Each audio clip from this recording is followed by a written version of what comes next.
So I was watching the X Zone TV channel last night when I was abducted by aliens, and they kept repeating to me over and over again, simultv.com, simultv.com. What's simultv.com? That's what I asked them. They had it written on the side of their UFO. How do you spell that? UFO. No, I mean simultv.com. simultv.com. simultv.com. Right. simultv.com. Interesting that you were abducted by aliens in a simultv.com UFO last night. Oh, yeah? Yeah. Now that you mention it, I remember now last night I was awakened from a deep sleep. My great-grandmother was standing there. She said she'd come from the hereafter to tell me about simultv.com. She even spelled it out for me. simultv.com, sonny boy. simultv.com. simultv.com, sonny boy. Wow. Yeah. Guys, you'll never guess what my psychic guru just told me. simultv.com. Exactly. Are you guys psychic too? Of course. We all know about simultv.com. simultv.com.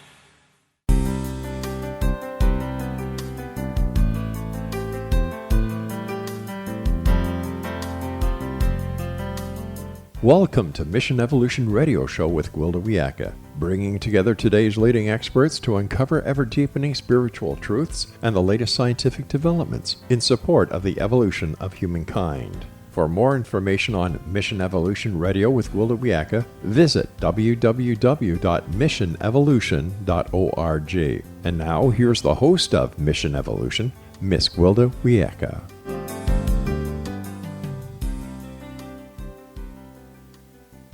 Hello, dear friends, and welcome to Mission Evolution Radio Show, where we share innovative thoughts and explore deepening truth in support of the path to unity and enlightenment. I'm your host, Gwilda Wiyaka. This hour we'll be looking at presence of mind in a changing world. Presence of mind, mindfulness. The concepts have been around for a long time, yet few understand, much less employ the true practice, even those that profess to do so. Over the ages, like many originally valid modalities, many mindfulness practices have devolved into dogmatic, grandiose, heady concepts that fall flat when put to the test. Yet now, during our challenging, rapidly shifting times, presence of mind and mindfulness are greatly needed to help us find our way. How can we resurrect the true concepts and practice, sans the hype, hysteria, and spiritual arrogance that's come to be associated with it? With us this hour to investigate mindfulness is Keith MacPherson. Keith is a speaker, coach, musician, and yoga instructor. He's also the author of the new book, Making Sense of Mindfulness. His popular keynotes and workshops, along with his live yoga classes, are often packed with hundreds of people and downloaded thousands of times online. Keith has spent over 20 years touring globally as a speaker and professional musician. His website, keithmacpherson.ca. Keith, thanks so much for joining us on the Mission Evolution. Thank you so much for having me here. I'm just so excited to be in conversation with you today. Yeah, I think we'll uncover some fun stuff. What kind of coaching do you do? Well, I do. I mean, it's traditional life coaching. So I'm coaching people one-on-one, and I work with groups. And it definitely has a bit of an intention of mindfulness in the work I do, but it's very much holistic coaching. So I'm dealing with people on issues, everything from relationship issues to financial struggles to career and on and on and on. And I'm finding all connected. So yeah, things are getting more and more connected, aren't they? Yeah. So where'd you get your training? Yeah, I studied with the Coaching Training Institute, this incredible program out of San Rafael, California. And it's quite an extensive training. They call it the Harvard of Coach Training. So it's quite an amazing program. I highly recommend it for anyone looking into doing that as a career, for sure. Nice. So what subjects do you lecture on? Yeah, well, my main passion and topic right now is on the topic of mindfulness. I feel like we're really living in a time where we're just so bombarded by noise, and especially with the advances of technology, although there's a lot of great things about that, I find that our world has just sped up, and there's just so much expectation on us all, and our phones are buzzing telling us where we should eat and at what time and who we should be friends with, and on and on. And I just felt compelled to speak about the practice of mindfulness, which is another way of approaching all of this busyness that's coming at us and trying to find some balance and peace. Well, so we start out on the same page. Let's have you define mindfulness for us. Yeah, one of the best definitions of mindfulness came from an author named Susan Kaiser Greenland, and I use that because it's really stuck with me. And she says mindfulness is the practice of paying attention to yourself, other people, and the world around you in the present moment with kindness. And at first that sounds so easy to do, but consider that even when it comes down to paying attention to ourselves with kindness, so many of us struggle. We get in front of the mirror and we look at ourselves, and the first thing we do is we beat ourselves up, and we think about, bad hair day, and I've got to get to the gym, and I've got to improve myself.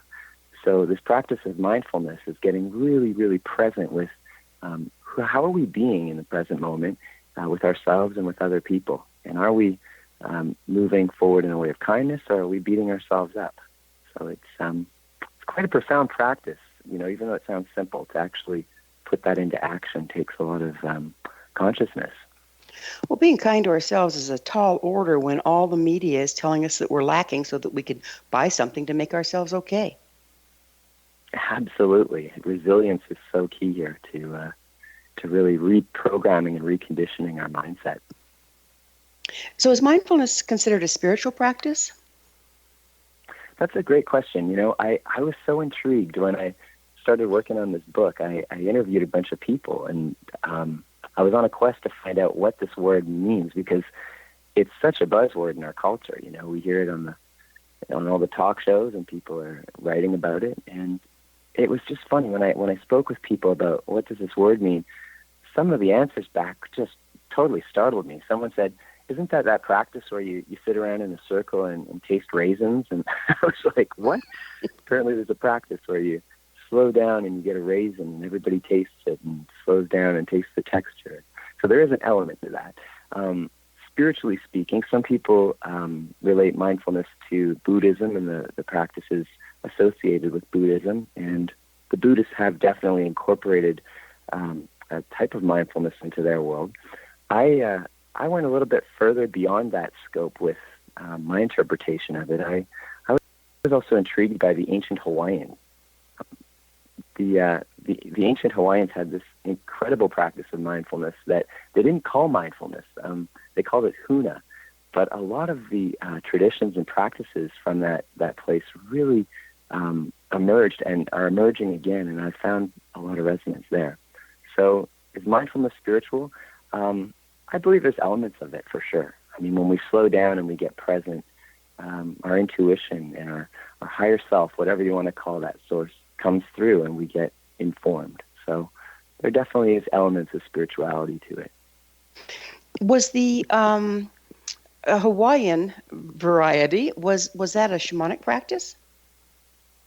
There definitely was some elements of, Hawaiian shamanism in there for sure. And one of my teachers who originated from Hawaii, Dr. Serge King, who has I'm not sure if you're aware of his work, it's called Aloha International. It is a shaman.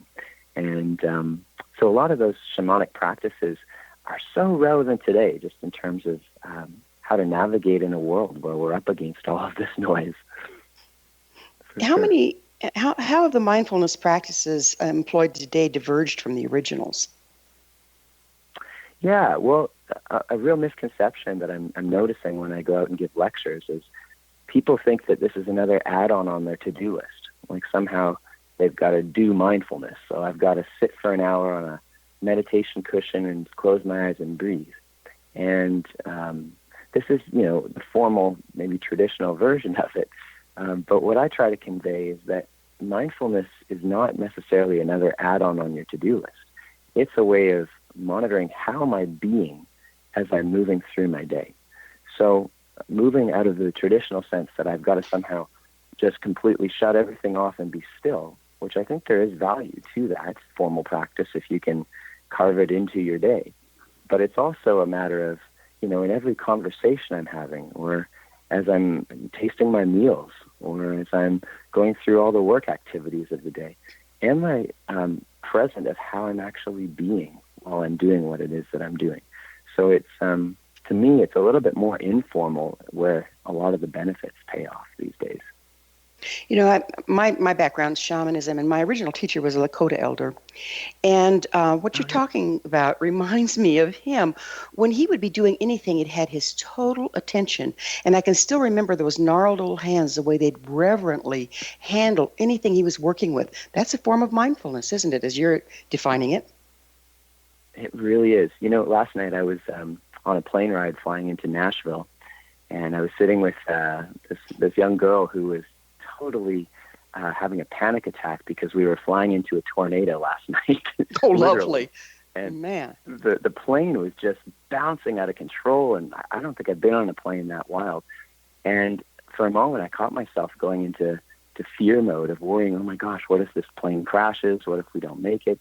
And she beside me was going, oh my gosh, this is my worst nightmare. And I was all of a sudden reminded of the practices of mindfulness and what you're speaking about, the focus of attention. And, you know, the ancient shamans in Hawaii would stand on the beach when a hurricane was coming to shore, and they would literally do something called grokking. We tend to mimic each other very naturally just as human beings, but they would get into rapport with the hurricane approaching shore and literally assume and become it, like in mind and body and feeling, and they become 99% it, and then have this ability with their focus to literally just ease it away from the island, and it would pass and it would go by. So last night, as I was in conversation with this girl on the plane, I thought, I'm going to try this out. So I got really present. I said, let's just close our eyes, and it was like mindfulness 101 on the flight. And I said, let's just focus on our breathing.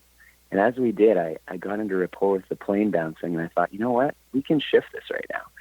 And this was the most incredible thing. But about 2 minutes of just becoming this bouncing plane in the air towards the tornado, a shift happened, and the rest of the flight was absolutely like no bouncing. It was just absolutely flawless. It was amazing. So I think there really is something to the power of our focus and our mind and our attention and what we think, what we feel, what we believe. So yeah, you're right onto that with Lakota as well. Well, we'll have to pick up. We'll have to pick up on that on the other side, because I think we both have seen amazing things that indicate we have more powerful thought patterns when we're in the present than otherwise. But it's time for a short pause. Keith and I will be back after this commercial break. You're listening to the Mission Evolution Radio Show, coming to you on the X Zone Broadcast Network, www.xzbn.net.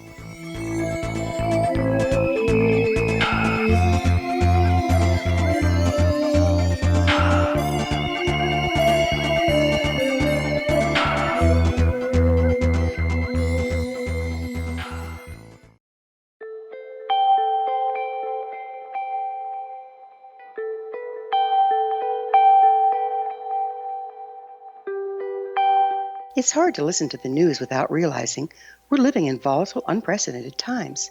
Yet never has there been such an opportunity to transform the human condition. As old structures fail, where can we find the guidance to co-create a better way? Find Your Path Home is an ever-evolving, leading-edge information, education, and healing resource center designed to support and guide you on your path to unity and enlightenment. Based on sound principles employed by shamans worldwide, we provide techniques that can support you through the current transitions, offering online shamanic classes, international long-distance shamanic healing sessions, complimentary Mission Evolution radio episodes and Stairway to Heaven TV vignettes, seminars, retreats, and much more. All of this can be found on findyourpathhome.com.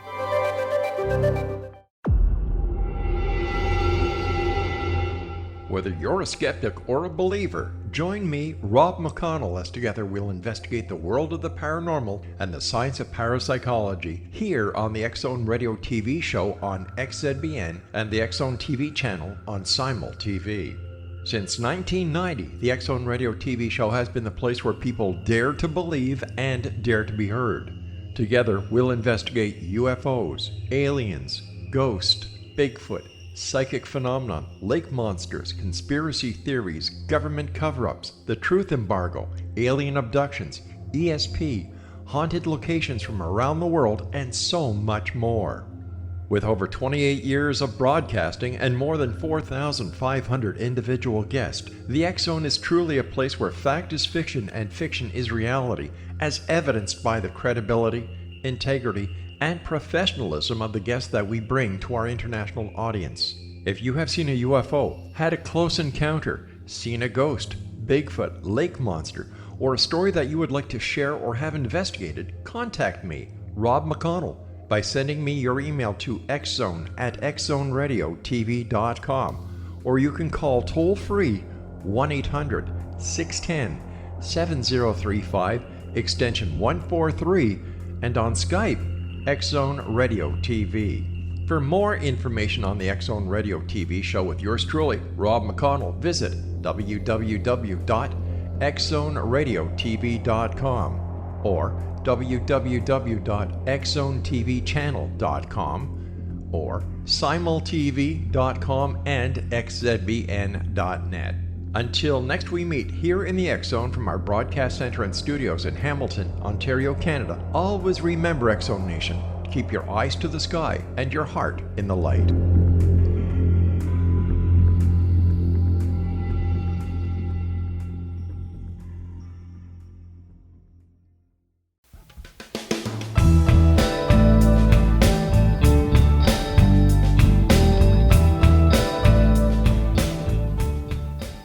Welcome back. This is Mission Evolution Radio, dedicated to unification and evolution of consciousness. Remember, past episodes are available on our website, missionevolution.org. I'm your host, Gwilda Wiyaka, and our special guest this hour is Keith MacPherson. His website, keithmacpherson.ca. Keith, we were just talking about how if one can be mindful and in the present moment, the focusing of thoughts can actually have an effect on natural events and on nature. And I've seen this again and again and again from different shamanic tribes where they would work on a rain dance or moving a storm off a different direction or whatever. Would you go on with that a little bit? Yeah, absolutely. Well, I think that there's something really powerful about when we align our conscious mind and our unconscious mind. You know, I was writing a lot about this in the book. I call it the mind fully aware principle. And for a lot of us, we're only living 1/3 of who we are. We're in our conscious mind, the part of us that's, thinking and making decisions all day. A lot of us, it's the analytical part that's just trying to figure everything out. But we've got this unconscious mind that a lot of us aren't consciously aware of, that's holding our memory, is connected to everything. It's the part of us that's very literal. It takes things at face value. It's running patterns. Some would say our unconscious mind is also our physical body because it's holding memory, the part of us that just instinctively remembers to grow our fingernails and beat our heart and breathe our breath. And it's been said in this mindfully aware paradigm that when we align our conscious mind and our unconscious mind, because they're actually always speaking to each other back and forth, mind, body, some would say, when we align those two parts of ourselves and get really present, all of a sudden we become really effective in the world in terms of being able to shift things and being able to create the reality around us that we want to see. Since I'm referencing Hawaii so much, just because their practices were so inspiring, they believe that actually the beginning of the day happened as the sun was setting at night. They called that the morning, as the sun went down on the horizon and it got dark. And if you consider this, another one of these principles that I write about is called everything begins as an inner dream. The thoughts and our imagination, as the sun goes down at night, or as we go into dream time in our mind, whether we're sleeping or you're in a daydream during the day, what you think about in your internal mind is what's the origination of what's going to show up in the world around you. And so these thoughts that we think become things. So as the sun started rising on the horizon in what we might call the morning, the Hawaiians said this is actually the afternoon of the day, because literally what you're dreaming about in that internal place of imagination starts showing up like the sun rising on the horizon. So it's quite a powerful thing. One of my big mentors, Louise Hay, used to ask the question, are your thoughts building you up or are your thoughts beating you up on a regular basis? And it's just an incredibly powerful mindfulness practice to just become aware of right now. Yeah, that's such a You good know? point because when we're in alpha, um, we're we're in a creative space, and there's a lot of studies now showing that we're actually creating a matrix at the quantum level that our future is going to form around. And if we're doing that unconsciously, we're manifesting unconsciously, and we see what's the result out there, right? How much effect? Absolutely. How much effect do you think a mindfulness practice, where we're more mindful of what we're creating in the invisible, can have on the state of the planet? Oh, I think it's transformative.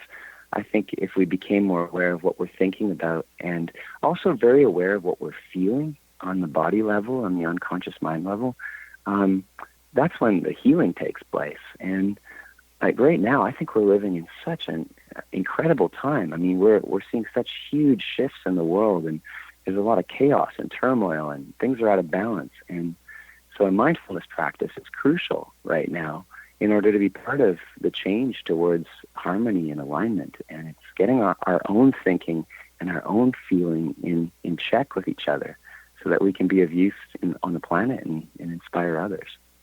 So, like you say, things are moving much more quickly. There's different reasons for it. Maybe it's just the technology. Maybe it's because there's so many of us around. Maybe it's the information highway. Maybe it's where we are in the universe. But things are quickening, and we have less and less and less room for error. So, being mindful is hugely important right now, and yet most people don't really know what it means. How can we get the idea across? Because people think, well, like you say, it's a practice. You sit down, you do it. No. What about the processing? What about the introspection? Yeah, absolutely. Well, there's a number of different principles. I have 5 of them that I wrote about, and they're principles to integrate into your daily life. And a couple of key pieces to that. How do we actually implement this practice? Two key ones that pop up for me. One is to notice this part of us that goes into critique mode and self-doubt mode. It's something I think Carl Jung deemed the saboteur. And the saboteur mindset is that voice or that feeling that comes over you of fear that tells you things aren't going to work out. You're not good enough. You're not doing a good enough job. On and on and on, all day long. So one practice is to start exposing the saboteur, to start noticing when that false evidence appearing real, which is also fear, shows up in our conscious mind, and to name it and to go, hang on a minute, this is a saboteur coming up that's trying to stop me from what my intuitive self is actually wanting. And the saboteur part of us is actually not a bad thing. It's the part of us that is part of our primal brain that's trying to protect us from being attacked by lions or bears. But the reality is, it's a false sense of safety, and it's keeping us in this bubble of what we might consider false evidence appearing real. So one practice is to get really conscious on what does my saboteur look like? How does it communicate with me? Is it a voice in my head telling me I can't or I shouldn't, I can't afford this, there's not enough time, life is hard? Or is it a feeling like that keeps me up at night, a tightening in the chest or a sinking in the belly? I've even had some people draw a picture of what theirs looks like so that when that aspect comes up, you can name it. And by naming it and claiming it, there's freedom. It's like, okay, I no longer have to be a slave to this conditioned mindset that's telling me something, false evidence is going to happen. And it's, so that's one strategy that I find really effective as I'm going through the day, is to just start noticing that. I'd like to go into the anatomy of a saboteur. So is the saboteur a conglomeration of triggers from our past damage or socialization or belief systems passed down from our folks? Absolutely. It's based on conditioning where we just accept it. We are born into the world, and all of a sudden we adopt all of these ways of thinking that are really temporary. I mean, I remember when I was a kid, my mom used to say, if a bee comes around when you're playing outside, you got to come inside, because if you get stung, you might die. And I was terrified of bees. And, little to be said, eventually I got stung by a bee and I didn't die. But this story has been told through generations back from, I think my grandma's grandma, who maybe at some point somebody died. But it's no longer real. It's false evidence, and it's fear getting passed along. So it's really time to start identifying what are these patterns that we've adopted in this conditioning that we've picked up that isn't working for us anymore. And I understand now is a time when we can really get in there and find those things. Absolutely. You just have to turn on the news for a moment, and you hear this collective saboteur too, which I think is so interesting. Just unspoken agreements that get made between groups of people, and all of a sudden, they're right and you're wrong, and all of the separation that we're seeing in the world is really unspoken saboteur that's just being adopted because we're not being conscious of what it is that we're actually thinking about and what we want to believe and where the truth is, so to speak. So, is it just a happenstance, or is there somebody with their finger on the trigger of this one? That's really interesting. That's a great question.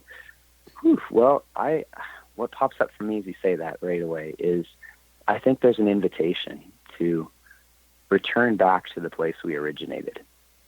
I think there's an invitation to return back to this place of spirit, of intuition, inner teacher. When I read the wisest books from the Bhagavad Gita to the Tao Te Ching to the Bible, I mean, they all talk about co-creating with that higher self, that God, spirit, Buddha, whatever we want to call it in the conscious mind, that source. And when we co-create with that place, I think that changes and shifting and alignment just happens. So when I think about it, I think there's a lot to be learned from saboteur, and some of us have to go through those things in order to rise up and awaken to the spirit. And I think there's still an element of spirit that brings us these struggles. But ultimately, the invitation is always to return back to the spirit. And where do we find the spirit? It's in the present moment. It's in the awareness of the here and now. This is where we are informed from the intuit, the in spirit of what we need to do and how we need to be. Is it not also within? It's within, absolutely within. In the mind fully aware paradigm, I think one thing here that I've found is that spirit can't be separated. It's not separate from us. It's within us. It is us. It's an aspect of us. It's where we came from. And underneath the surface of all that separates us, you're this skin color, you're this race, you're this political party. Under all of that temporary human conditioning, there's something that's connecting us together. And when we tap into that, that's where the power is. That's where the truth is. I found this through being a musician my whole life. The power of music. A good song comes on, and all of a sudden everybody starts singing along. We're gonna have to pick up with the power of music, which I love, on the other side of yet another short pause. Keith and I will return to our discussion on the other side of this break. So you stay right there. This is Mission Evolution Radio Show on the X Zone Broadcast Network, www.xzbn.net.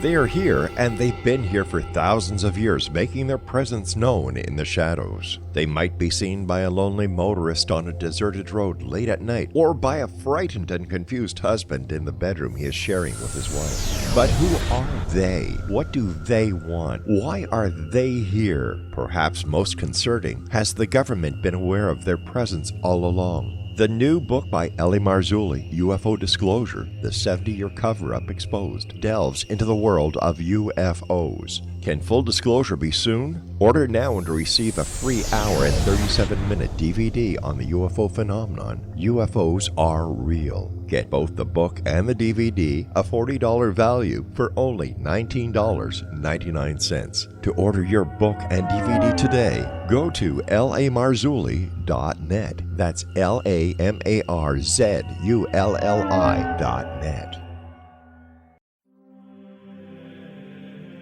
Rob McConnell here, presenting an overview for Nicholas Paul Jennings, author of a fascinating book, Amen. It presents facts revealed by Egyptologists, facts that enable us to understand why Amen is the beginning of creation of God. It provides recommendations for religious leaders of the major religions to unify their beliefs and teach the Word of God. Love one another. Amen informs people how mankind conceived God. It was the Egyptians that developed the concepts of a soul, a hereafter, and Son of God. And finally, after the worship of many gods, they conceived the belief in one universal God, the maker of all there is. For more information, visit www.futureofgodamen.com. That's www.futureofgodamen.com.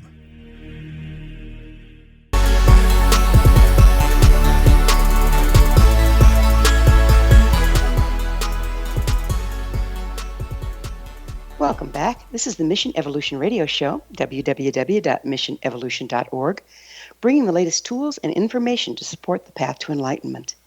I'm your host, Gwilda Wiyaka, and we're speaking with Keith MacPherson, his website, keithmacpherson.com. Keith, we were about to talk about the power of music. It's such a unifying force, isn't it? It absolutely is. It's to me, it's actually part of the foundation of a mindfulness practice, or at least an entryway to it. I found out about this way back when I was in grade 7, and I was failing. I'm from Canada, and in Canada we have to study French. And I was failing French class in grade 7. And I went to my teacher in tears, and I said, is there anything I could do to get my grade up? And my teacher gave me an extra project. She said, one extra chance. So I went home that night, and my mom had this guitar laying around at the house, and I picked it up and learned a few chords, and all of a sudden it dawned on me that I could record a song into French. So I translated the Bob Dylan song, Blowing in the Wind, into Souffle dans le vent, and I recorded it on a cassette tape, handed it in, got an A+ on the assignment, which got my mark up in French to a D-. And my teacher asked if I wanted to sing this in front of the school. And with a lot of resistance, I got up in front of the entire school and sang. And my worst nightmare came true. My classmates all started making fun of me. And in the middle of the song, my saboteur, that voice in my head, came up and was screaming at me, "You're failing. It's going so bad." And I remembered I learned another song called The Cat Came Back, which is this kid's song. And I just intuitively got this whisper to break into it. And I started playing it, and all of a sudden, the entire energy of the school gym changed. And what went from this kind of sea of kids laughing turned into a big sing-along. And it was one of the most powerful moments in my life to see a whole school community singing along. And this pattern has traveled with me throughout my life of just anytime I start playing music, I see the connection. I see underneath the surface of what separates us, all things are connected. And this has become a real foundation of this practice. You know, every music, all music, has at its base rhythm of one form or another. Does that align with the rhythm of the earth and that align us all together? How does that work? I believe so. I think that every time a sound vibration goes out into the world, there's an energy attached to it.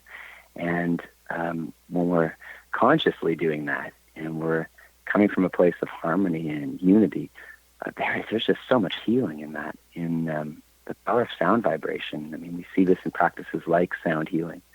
So yes, I think it definitely is. And, you know, everything in this form is sound vibration. Everything has a sound to it. And if you're listening and paying attention to it, there's wisdom and there's connection to be heard.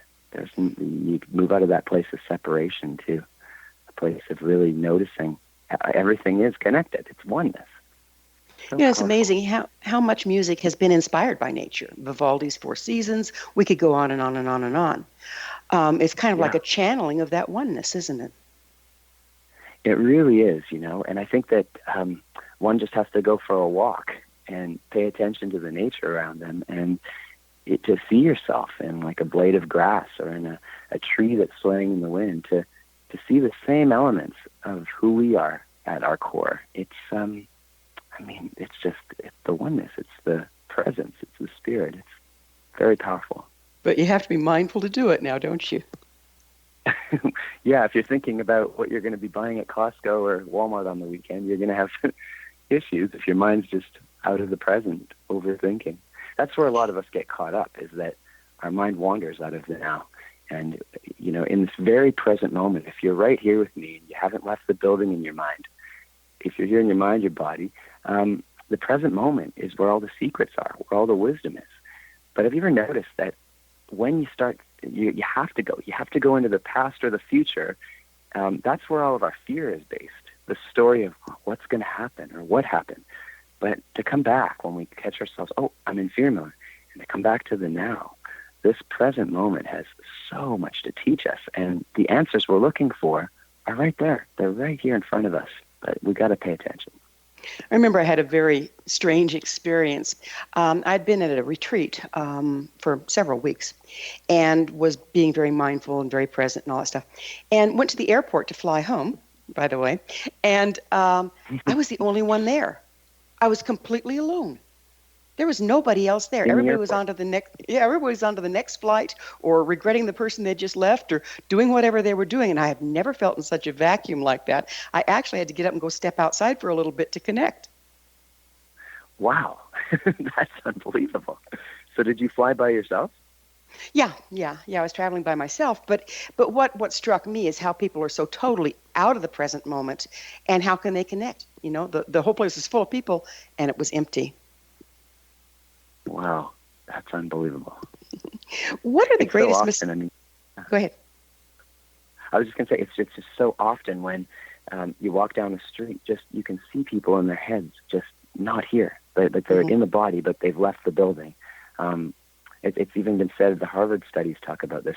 We leave the conscious present moment approximately 47% of the time. Our mind wanders. So we're missing out on half of our life because we're not here. Yeah, that's a scary thing. Me of that. What are the greatest mistakes and misunderstandings in our modern day approach to mindfulness? What are the greatest mistakes and misunderstandings in our modern day approach to mindfulness? Yeah. I think that it's people get very caught up in the part that it's got to be somehow like a spirit, like a religious spiritual practice, and they try to define it, and they try to go, well, this is mindfulness. And I think that that's a huge misconception and almost mistake. You're missing out on the point. This is just really the practice of showing up, of being here, of noticing and observing what's happening within you, mentally and physically and emotionally. And when that happens, we come back. So I think the biggest misconception is just this idea that somehow we have to, like I was saying earlier, sit on a cushion or be the Buddha in order to experience this. So. Isn't that what's happened to most of our practices, though? They've become dogmatic, and the rituals themselves are worshipped rather than being the vehicle. Yes, absolutely. And I think that, again, is what we've been speaking about a lot on this, is this idea of when we go into that separation mode, when we start going, well, this is it, or this is it, we forget that really the point of the whole practice is to return back to unity, to oneness, to peace. That's what we're ultimately looking for. So it's like the conscious mind takes over, right? Our whole education system has conditioned us into getting it right and doing it right. Being is not even a concept that's taught in schools. How can we transcend that? Yeah, absolutely. Well, speaking of schools, I have a program called Pono Life Schools that I just started. And the whole concept of this program is to start integrating some formal practice of mindfulness into the school system where, if it's 5 minutes a day, students just literally put down their pens, stop all of the studies, the intellectual studies, and all the lessons are about connecting back to what am I feeling right now? What's going on within me? Presence practices of just simple anchored breathing. And they say, and in the studies, they show that just simply pausing and returning back to the present, focus improves. They find that overall well-being improves, connection improves, innovation, creativity. So I think just taking those moments to pause in the middle of the day are just huge practices that are transformative. We have a few people implementing that in the U.S. schools, and it's having amazing effect. They're implementing, meditative practices in yoga. Instead of sending them to detention, they have a quiet room where they go and practice, and the results are astounding. Oh, That's wonderful. I'm really glad to see Absolutely. it happen. You know, yeah.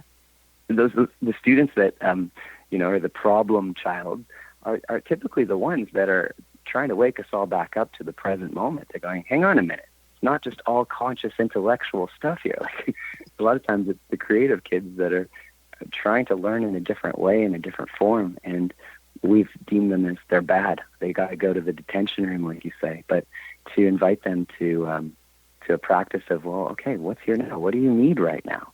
As opposed to you should be and you need to be. It's really time to stop shoulding on ourselves. Anytime that word should is used, you should be more like this, or you should have done that. It's like just total guilt and disconnect. It's like, it's more of what's here now? What's happening here now? What do you need right now? That's the best way to grow, I think. I agree. And more children coming in have little tolerance for the old way of being. It seems like we've got some gifted ones coming on deck. We sure do. It's actually a really exciting time for the next generation in that way. I think so. Yes. I think so. So what's the major thing standing between most people and being mindful? The major thing standing between most people and being mindful. That's a great question. I think it's when you go to, when you get up in the morning and it's this concept of there's not enough time. Robert Holden, another real mentor and colleague of mine, talks about this. He says, this all began when somebody had the thought in the shower, there's not enough time to shampoo my hair with one bottle and condition it with the other. We need to make a 2-in-1. And because it's going to save time because there's not enough time. And you haven't even left the bathroom. And then you get to the kitchen and you're about to have breakfast. And the saboteur thought comes up, well, there's not enough time to chew my food. I got to get to work. I'm in a rush. I got to get somewhere. And we're in this culture of on-the-go marketing. I don't know if you've noticed, but everything's packaged on the go. We'll need to talk about grab and go because I need to grab and go for another break. Keith and I will be back shortly, so don't you dare go away.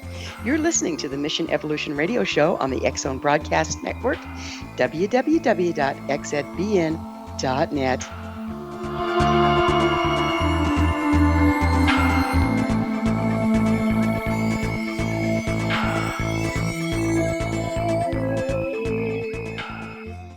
You have heard of the X Zone? Now watch it on Simul TV, plus 500 video games, live TV channels, free video on demand, worldwide, and more. Does this sound like tomorrow's television? Well, it is, but you can have it today, right now. It is Simul TV. Simul TV offers what the others only wish they could provide. 15 exclusive channels like X Zone, sci-fi, and horror. We are worldwide. No other provider offers that. 500 built-in video games. No need to have an extra expensive system. We have them included. Free video on demand. Live streaming events from around the world. Interactive online network and much more. Tomorrow's TV today. Simul TV.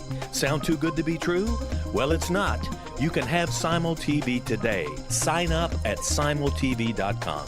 Do it today.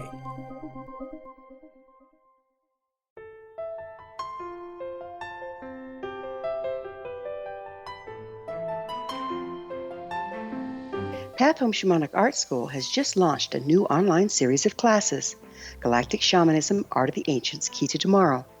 In these classes, composed and taught by Path Home founder and director Gwilda Wiyaka, you'll learn practical shamanic skills to support your daily life, such as how to build a medicine wheel to access the power of the earth, perform a shamanic journey, create sacred space in which to live and work, empower your life with totem animals, elementals, and fairy folk, and learn the art of accurately reading signs and omens. These tried and true skills are the key to living a powerful, productive life. Visit us at findyourpathhome.com to see the ever-growing collection of classes and leading-edge information to support you during these times of uncertainty and transition. All can be found at findyourpathhome.com. They are here, and they've been here for thousands of years, making their presence known in the shadows. They might be seen by a lonely motorist on a deserted road late at night, or by a frightened and confused husband in the bedroom he is sharing with his wife. But who are they? What do they want? Why are they here? Perhaps most concerning, has the government been aware of their presence all along? The new book by Ellie Marzulli, UFO Disclosure, The 70-Year Cover-Up Exposed, delves into the world of UFOs. Can full disclosure be soon? Order now and receive a free hour and 37-minute DVD on the UFO phenomenon. UFOs are real. Get both the book and the DVD, a $40 value, for only $19.99. To order your book and DVD today, go to lamarzulli.net. That's LAMARZULLI.net.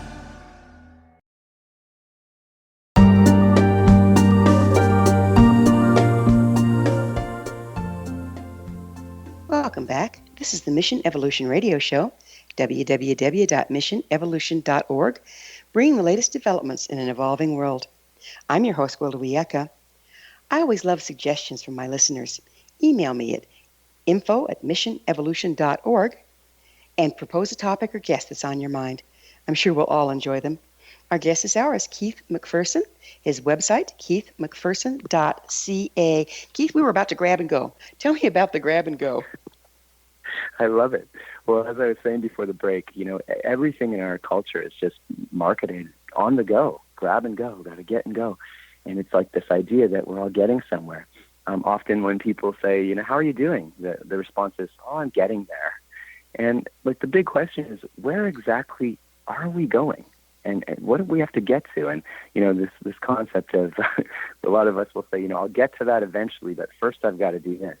But it ends up feeling like we're on this constant hamster wheel of just always trying to get somewhere. And so I think to answer the question before the break around what's the biggest hindrance between mindfulness practice and where we are is this conditioning that we've got to get somewhere and we've got to do something and we've got to be something. And it's very counterintuitive to just go, okay, I've arrived. I'm here and I'm in the present and I'm always in the present, which is such irony because even when you don't think that you're in the present, you're in the present. It's always here. And it's just a matter of realigning our thinking and our feeling to here. What I've found is that we can get on a grindstone and say, I've got to do this, I've got to do this, I've got to do this. And yet actually cripple ourselves from doing it because we're so hyper-focused on doing something that we're really in resistance of. If you just take that deep breath and go, well, I do need to get this done, but this might not be what life is calling for at the moment. Go to something else, and then you re-enter the flow. How can mindfulness help us do that? I love that. Well, this reminds me of when I was standing on my back deck a year ago. I got married last year, and part of getting married meant I had to separate from the house I'd been in for 12 years, and I loved the house I was in. And my wife said, no, we need to buy a house together. So I was standing in the backyard. I was in Canada at the time. There was snow on the ground. It was around March, and I was in my head, and I was just overthinking all of the future worries of, are we going to be able to afford the mortgage? Is this going to go okay? Is this the right decision? And I caught myself, and in that moment, I went, hang on a minute.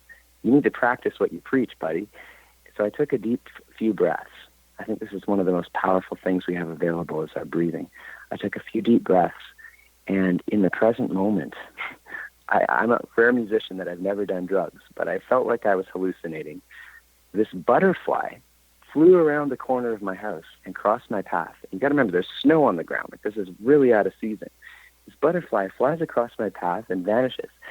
And I was just intrigued in the moment all of a sudden after this breath. So I looked up, what does it mean when a butterfly crosses your path? And the first thing I read said, be open to new beginnings. And in that moment, I just went, yes, it's the present moment that's got the answers. So one of the best ways that I've found to integrate mindfulness practice, and we hear this a lot, but it's so powerful, is to breathe, to really come back to our breathing. Because when we take a few deep breaths, it calms the nervous system. It slows down the busy mind. It resets us into the present where this moment has the answers for us. Mm-hmm. Another concept I love you talking about, and that is the open mind. You just brought it up. What is having an open mind? Why is having an open mind so important? Yeah, and it's a common phrase we use a lot. Have an open mind. Well, because when we open our mind beyond the lid of the jar, there's been experiments with fleas where if you put a flea in a jar, it jumps 100 times its height, so it'll just jump right out of the jar. But if you put a lid on the jar, the flea jumps and continually hits the bottom of the lid till it learns, oh, this is not such a good idea. So eventually the flea learns to only jump so high as to not hit the bottom of the lid. So even when you take the lid off in this experiment, the flea never jumps out of the jar again for the rest of its life. It's been conditioned to be in a pattern of just what it believes is safety. So this, to me, is the antithesis of what happens when we don't open our mind. We get stuck in these patterns, and we only grow so much, and we only open ourselves up to so much. So the invitation to opening the mind is to take the lid off the jar, to rise above what the Hawaiians would call pilikia, trauma, drama, sticky troubles, and to look above and to see that we have this wide open world, this all possibility. And my limited thinking has been keeping me stuck in this jar. What's possible? What is Spirit calling me towards? And so to me, that's crucial, especially in the times we're living right now. It's crucial to open our mind beyond the lid of the jar. Yeah, the mind trap, huh? The mind's become the ceiling of our creativity. Absolutely. I mean, we see this especially in business, too, the lack of creativity, the lack of innovation, and the invitation to return back to the creative beings that we are, to honor that intuitive truth within us that's telling us, paint that picture, do the drawing, take it outside of the comfort zone of the box, and, press into what the Spirit's calling you towards. It's that's truly living in the present. What's an open mind in the dream time? Oh, I love that. Well, to consider that, we spend at least half of our lives in dream time, literally when we're sleeping at night. And dream time, the unconscious mind, dream time, as I was saying earlier, the unconscious mind holds all of our memory. It takes things very literally. So to open your mind in dream time, a great strategy for this is to align your conscious mind with your unconscious. By literally, you can just close your eyes and think about a really good place, maybe a place you've been or a place you want to go. For me, every morning when I get up, I close my eyes and I go to Kaanapali Beach. And I literally dream it. I smell the salt water from the ocean. I hear the birds flying by. I literally touch the sand. And although I'm up in Canada, in Winnipeg, in the middle of winter, my unconscious body mind doesn't know the difference. It's in dream time. And we're doing this when we're sleeping at night anyways. When you have a dream and it literally feels like you're there. Your body doesn't know the difference. It's the conscious mind that has the filter that goes, no, hang on, you're in the middle of winter, you're not in Hawaii. But the powerful effects of this, besides it saving you a lot of air miles, is that when you go into dream time, you can change your entire physiology and your entire state. So somebody that's feeling very anxious and stressed, if they were to close their eyes, pause, breathe, and go to a good place and invoke their senses and wake up the senses of really being there, you literally dream yourself into a new reality.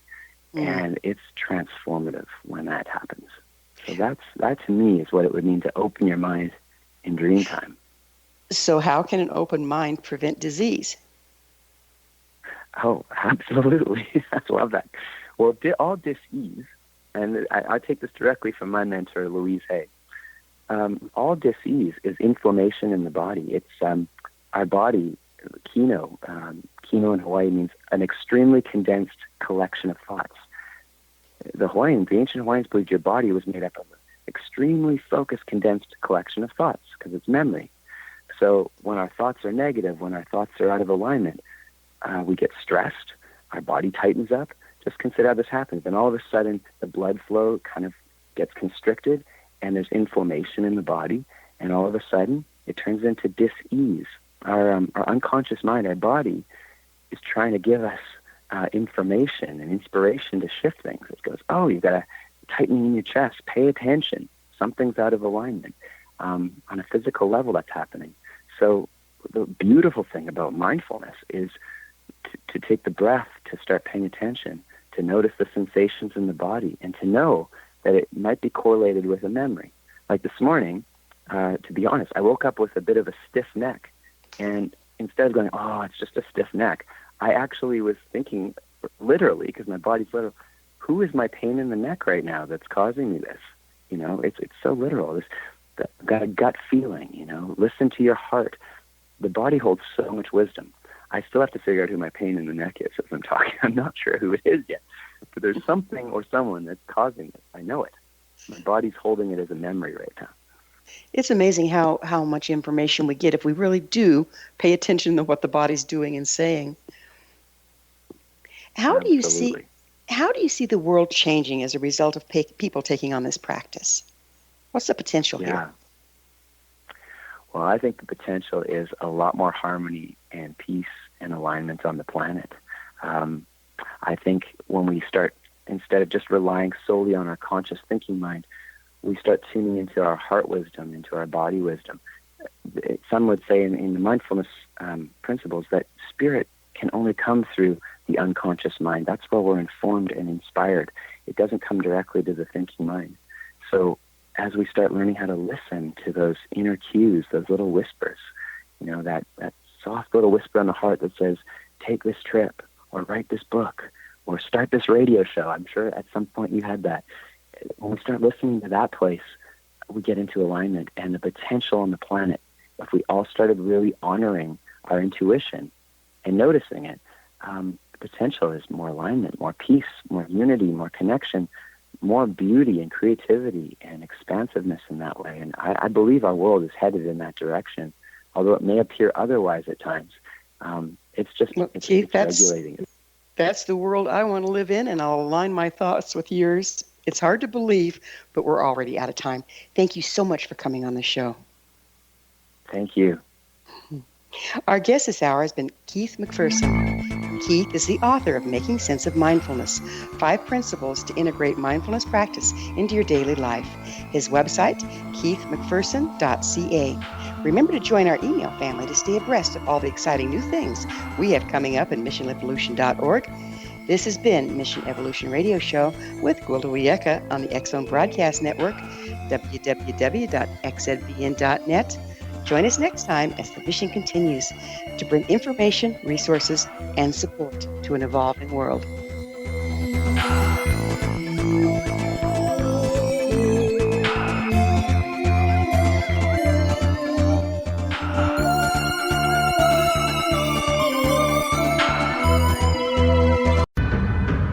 If you are looking for a safe, zero-calorie natural option to the harmful artificial sweeteners on the market today, Just Like Sugar is what you're looking for. Just Like Sugar is a wonderful natural alternative for those health-conscious people who choose a calorie-restricted diet with a great, pure, sweet flavor that tastes just like sugar. Just Like Sugar is a great natural option for people suffering from diabetes and may be useful in restricted diet programs where standard sugars are not allowed and does not cause a laxative effect of some other sweeteners.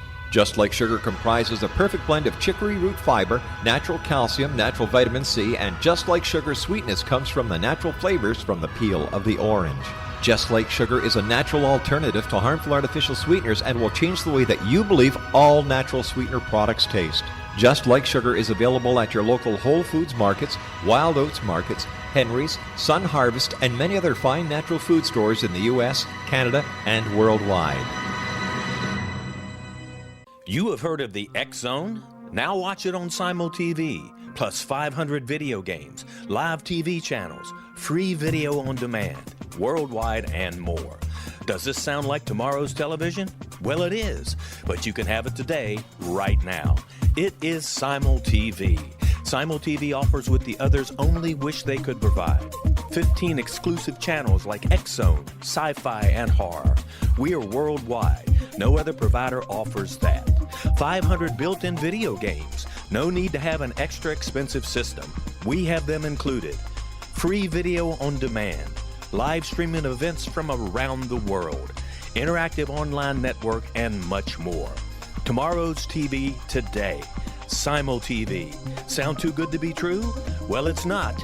You can have Simul TV today. Sign up at simultv.com. Do it today.